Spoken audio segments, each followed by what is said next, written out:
Put them on silent, please. Thank you.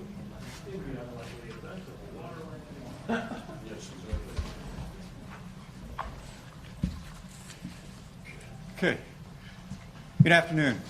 I am Billy Hayes, a captain with the Los Angeles Police Department and the commanding officer of Robbery Homicide Division. I have with me Commander Ruby Flores, the assistant commanding officer of Operations Central Bureau. I'm here to provide an update on the investigation of the assault that occurred last Friday evening, March 29th, in the parking lot of Dodger Stadium.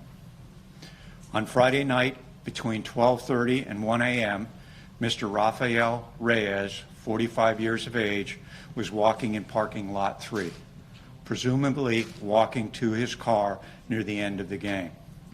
While in the parking lot, Mr. Reyes became involved in an argument with a young man and a young woman. The dispute escalated, ultimately ending in when the young man struck Mr. Reyes with a single punch. Mr. Reyes fell to the ground, landing on his buttocks, fell backwards, and struck his head on the pavement, sustaining significant head trauma. An individual who witnessed the incident came to Mr. Reyes' aid and summoned emergency medical services for him. Mr. Reyes was transported to a local hospital and is currently in critical but stable condition. Robbery Homicide Division detectives have been examining countless hours of video surveillance footage from Dodger Stadium in an effort to identify the young man and young woman involved in the incident. To this point, we have been unable to identify those individuals, but only have descriptions based on a witness. That witness provided us the following description. The young man is a male Hispanic in his mid-20s, approximately 5 feet 8 inches tall, weighing about 150 pounds, clean shaven. He was last seen wearing a gray sweatshirt, blue jeans, and a blue Dodgers baseball cap. The young woman is also a female Hispanic in her 20s, approximately 5'4", weighing about 110 pounds, described as a thin build. With long black hair, she was wearing a white Dodgers jersey and blue jean shorts. We are requesting that anyone with information about the incident or the identity of these two individuals, please contact Robbery Homicide Division detectives. The department had previously released information related to a possible suspect vehicle. It was described as a white SUV.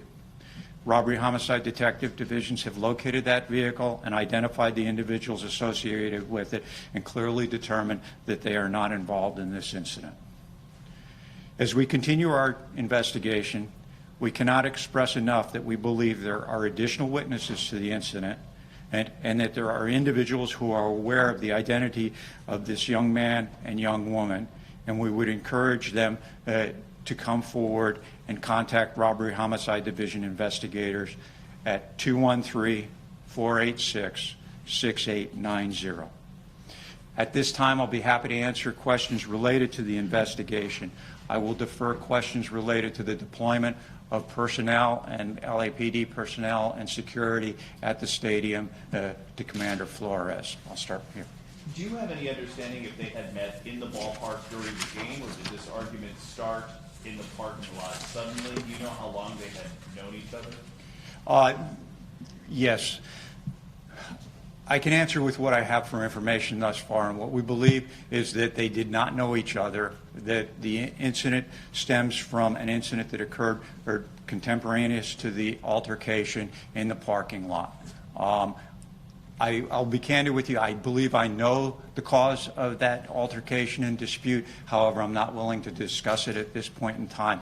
My belief and my rationale for that is that I'd like to get independent accounts of what transpired there rather than tainting anybody that would come forward with what I believe my opinion and other witnesses' opinions are at this point in time. So, like I said, the dispute occurred contemporaneous to the incident in that parking lot, and there's no indication that Mr. Reyes knew those individuals prior to that. What's Yes. the difficulty getting their ID on these two suspects, given such a large venue? This is kind of a What you have is you have two people that are fairly nondescript, okay? I've got, as you can imagine, going to a Dodgers game, 90% of the people are in Dodgers wear, okay, whether it's baseball caps or jerseys, and their descriptions are a male Hispanic, average height, average weight, and a female Hispanic with a thin build, tiny physique. We're going through video, and as you can imagine, there are countless video cameras there, and it's taking time to go through that. So we're trying to identify that and then have the one witness that we've got thus far either eliminate them or say those are individuals that were there. That's why I can't urge enough that there's somebody in the public who knows who these individuals are. They've talked about it with somebody, and we'd ask them to come forward. We just want to get their account of what transpired. Captain, was the victim on the phone at the time the attack happened? That's correct. He was on the phone with his wife. Was that audio or was he on FaceTime when he may have been talking with her? Do we know? According to her discussion with my investigators with her, and with what we were able to find when we got to the scene, and it was FaceTime as far as I know. So in theory, you've got him face there, she can see what was in the background. Have you analyzed that phone? Has it been able to yield anything? We've recovered the phone. You don't have the ability to go back and recover what's on FaceTime. Unfortunately, that's part of the system. It's like a regular phone call. When it goes, it's gone. It's not kept in the phone system itself. So we aren't able to analyze it in that respect that you're looking at. She did give, Mr. Reyes, his wife, did give us an account of what happened as to what she heard on the phone, and we've incorporated that in our investigation as well. Is there anything in that evidence that you've learned from that phone call or anything else from witnesses that can more clearly narrow the scope to try to get information from the public? It's so vague. Yeah, and that's the problem, and that was some of my reluctance in coming forward to this point. And I was hopeful that I would have an identification or a picture that I could show you of these individuals.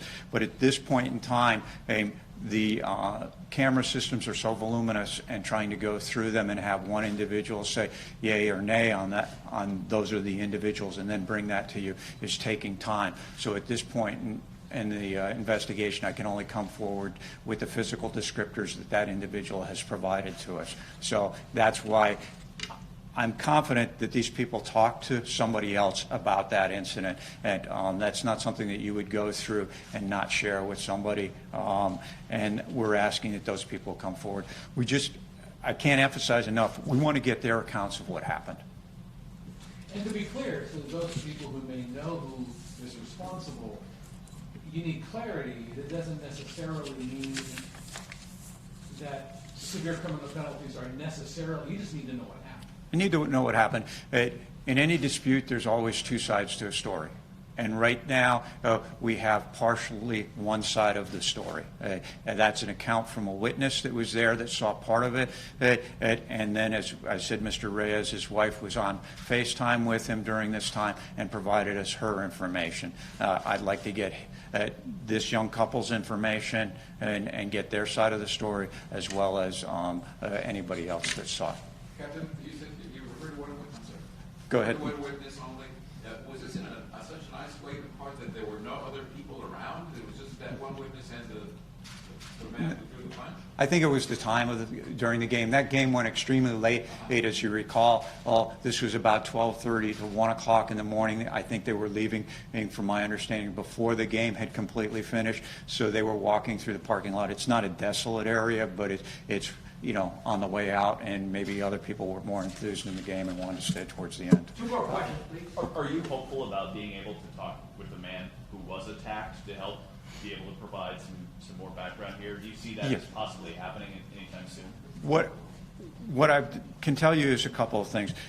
As of Tuesday, we became aware that Mr. Reyes was removed from the ventilator and that he's breathing on his own and is regaining consciousness. Okay. Unfortunately, the family has retained counsel, and their counsel, Mr. Carl Douglas, has requested that any inquiries regarding the investigation or his health go through his through him. So at this point in time, I'm not sure when we'll be able to interview him. And as you can imagine, with head traumas, there is some inability of people to recall some of the information. Regarding the cameras that were present there in the Dodger Stadium parking lot, how good is the resolution on them? And given the fact that you know roughly the time when this thing happened, are you able to isolate a number of cameras with a number of views in the area? The cameras that we're looking at are primarily inside Dodger Stadium, and those have a decent resolution that we can get a good picture of an individual. Well, what we're trying to do, as you can imagine, is look where they are and then work backwards and try and find it from there. So it's a little bit of a needle in the haystack.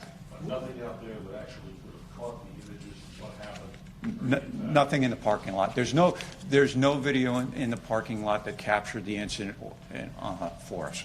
Okay. Last question. Do you know who started the initial contact or who may have been the more aggressive party, if there was one? That's like I said earlier. I know how this began, but I'm not willing to discuss it at this point in time. I'm trying to get an independent recollection of either the witnesses or these individuals rather than it being tainted with me putting anything out in the media. Okay? Can you tell us about the suspect vehicle? I'm sorry? Can you tell us about the suspect vehicle? I believe what you're asking is how we identified the vehicle. Yeah. It was through surveillance video at Dodger Stadium. We were able to identify it, obtain a license plate number from that, and then find those individuals who owned it. So we went to their residence quite simply and talked to them. Okay? Thank you very much, folks. He said it's not.